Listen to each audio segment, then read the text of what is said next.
आरण, शत्रु और रोग को शेष नहीं रखना चाहिए, समाप्त कर देना चाहिए। वन की अग्निचंदन की लकड़ी को भी जला देती है, अर्थात दुष्ट व्यक्ति किसी का भी अहित कर सकते हैं। शत्रु की दुर्बलता जानने तक उसे अपना मित्र बनाए रखें। सिंह भूखा होने पर भी तिनका नहीं खाता। एक ही देश के दो शत्रु परस्पर मित्र होते हैं। आपातकाल में स्नेह करने वाला ही मित्र होता है। एक बिगड़ैल गाय 100 कुत्तों से ज्यादा श्रेष्ठ है। अर्थात एक विपरीत स्वभाव का परम हितैषी व्यक्ति उन 100 लोगों से श्रेष्ठ है जो आपकी चापलूसी करते हैं। आग सिर में स्थापित करने पर भी जलाती है। अर्थात दुष्ट व्यक्ति का कितना भी सम्मान कर लें, वह सदा दुख ही देता है। अपने स्थान पर बने रहने से ही मनुष्य पूजा जाता है। सभी प्रकार के भय से बदनामी का भय सबसे बड़ा होता है। सोने के साथ मिलकर चांदी भी सोने जैसी दिखाई पड़ती है। अर्थात सत्संग का प्रभाव मनुष्य पर अवश्य पड़ता है।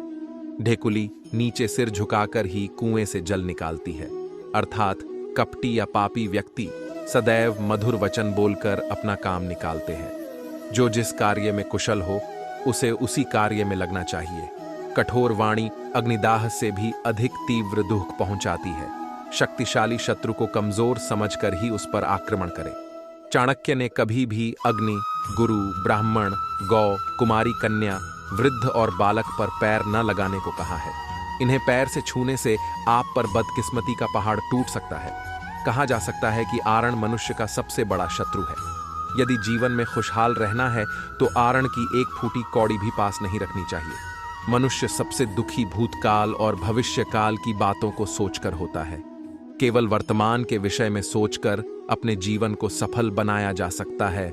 आचार्य चाणक्य कहते हैं कि शिक्षा ही मनुष्य की सबसे अच्छी और सच्ची दोस्त होती है, क्योंकि एक दिन सुंदरता और जवानी छोड़कर चली जाती है, परंतु शिक्षा एकमात्र ऐसी धरोहर है जो हमेशा उसके साथ रहती है। व्यवसाय में लाभ से जुड़े अपने राज्य किसी भी व्यक्ति के साथ साझा करना आर्थिक दृष्टि से हानिकारक हो सकती है। अतः व्यवसाय की वास्तविक ध्यान को अपने तक ही सीमित रखें तो उत्तम होगा।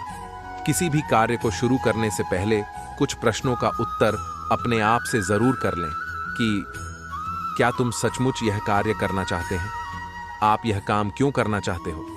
यदि इन सब का जवाब सकारात्मक मिलता है तभी उस काम की शुरुआत करनी चाहिए। आचार्य चाणक्य के अनुसार राज्य के तत्व सप्तांग सिद्धांत कौटिल्य ने पाश्चात्य राजनीतिक चिंतकों द्वारा प्रतिपादित राज्य के 4 आवश्यक तत्वों भूमि, जनसंख्या, सरकार व संप्रभुता का विवरण न देकर राज्य के 7 तत्वों का विवेचन किया है।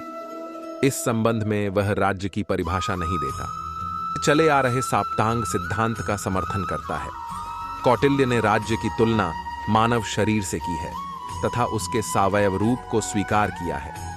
राज्य के सभी तत्व मानव शरीर के अंगों के समान परस्पर संबंधित, अंतनिर्भर तथा मिलजुल कर कार्य करते हैं। स्वाम्यमात्य जनपद दुर्ग कोशदंड मित्राणि प्रकृतयः।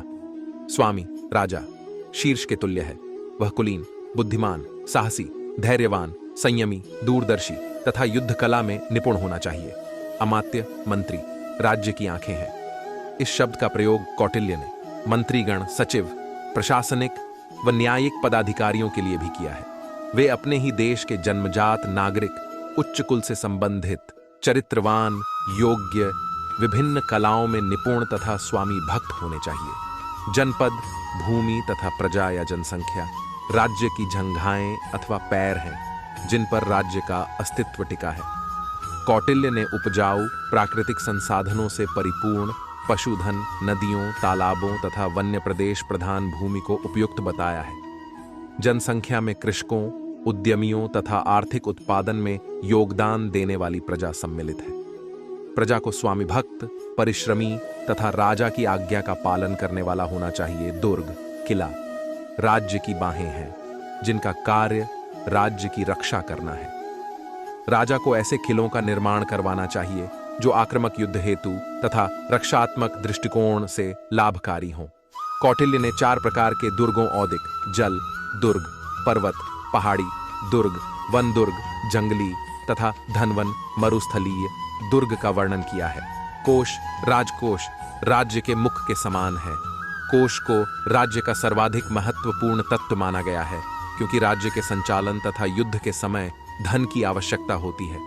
कोष इतना प्रचुर होना चाहिए कि किसी भी विपत्ति का सामना करने में सहायक हो। कोष में धन वृद्धि हेतु कौटिल्य ने कई उपाय बताए हैं। संकट काल में राजस्व प्राप्ति हेतु वह राजा को अनुचित तरीके अपनाने की भी सलाह देता है। दंड, बल, डंडा या सेना राज्य का मस्तिष्क है। प्रजा तथा शत्रु पर नियंत्रण करने के लिए बल अथवा सेना अत्यधिक आवश्यक तत्व है।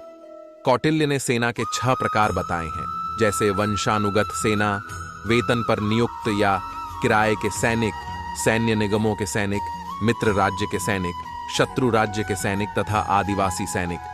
संकट काल में वैश्य तथा शूद्रों को भी सेना में भर्ती किया जा सकता है। सैनिकों को धैर्यवान, दक्ष, युद्ध कुशल तथा राष्ट्रभक्त होना चाहिए।